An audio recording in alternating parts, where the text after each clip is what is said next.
నారాయణ ఆదినారాయణ భగవాన్ శ్రీ వెంకయ్య స్వామి వారికి నా హృదయపూర్వక నమస్కారములు. పారాయణ గ్రంథం భగవాన్ శ్రీ వెంకయ్య స్వామి వారి లీలామృతం. రచన సేకరణ సాయి శ్రీనివాస్ గారు. గాత్రం కుసుమ. సమర్పణ మండవ రవికాంత్. ఈరోజు ఎపిసోడ్లో మనం అనంతసాగరం మండలం, నెల్లూరు జిల్లా, చిలకలమర్రి గ్రామం, కాకర్ల జంగమనాయుడు గారి అనుభవం గురించి తెలుసుకుందాం. ఈ జంగమనాయుడు మొట్టమొదటి జీవాలలో జబ్బుగా ఉంటే స్వామి దగ్గరకు వెళ్ళాడు. స్వామికి చెబితే స్వామి మంత్రించిన దారాలు, చీటీలు ఇచ్చి దొడ్డి తడికలకు చీటీ కట్టి దారాలు జీవాల మెడలో కట్టు అని అన్నారు. ఇలా చేస్తే ఆ జీవాలకు ఉన్న జబ్బు పోతుందన్నారు. ఈ జంగమయ్య అదే విధంగా చేశాడు. జీవాలకు జబ్బు తగ్గిపోయింది. ఇంకొకసారి ఈయన స్వామి వద్దకు వెళ్ళినప్పుడు వాము, నల్లేరు నలగొట్టి రాగుల్లో కలిపి చల్లుకోమన్నారు. రాగులను మంత్రించి ఇచ్చారు. ఇతను స్వామి చెప్పినట్లే చేశాడు. ఇంకొకసారి కొత్త బద్వేలు తిప్ప మీద స్వామి ఉంటే నేను స్వామి వద్దకు పోయాను. ఆ రాత్రి తిప్ప మీద నేను పడుకొని ఉంటే స్వామి నా మీద ఒక చాప కప్పారు.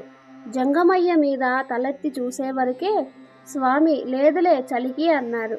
ఇంకొకసారి స్వామి గొలగముడిలో ఉన్నారని తెలిసి అక్కడికి వెళ్ళాను.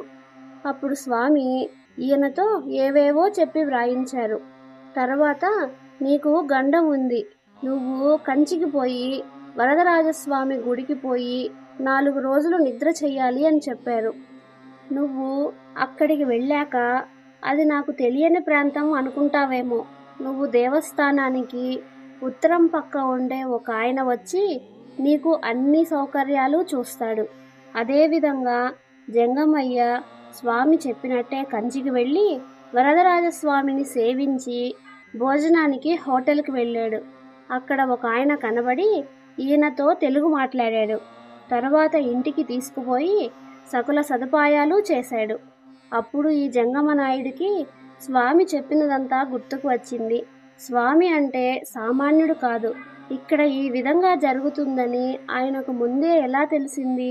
ఇక్కడ నాకు కనపడి నాకు సహాయం చేసిన ఆయన ఇల్లు ఉత్తరం పక్కనేను గాని ఎంత ఖచ్చితంగా చెప్పారు?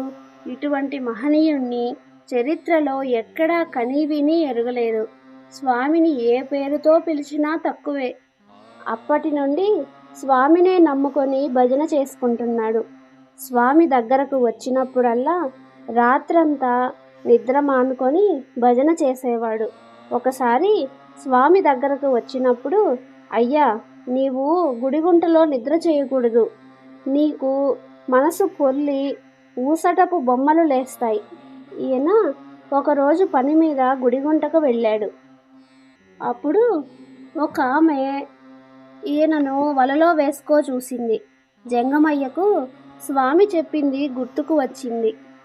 ఆ రాత్రి గుడిగుంటలో ఉండకుండా ఇంటికి వచ్చాడు. అది మొదలుకొని ఇంకెప్పుడూ గుడిగుంటలో నిద్ర చెయ్యలేదు.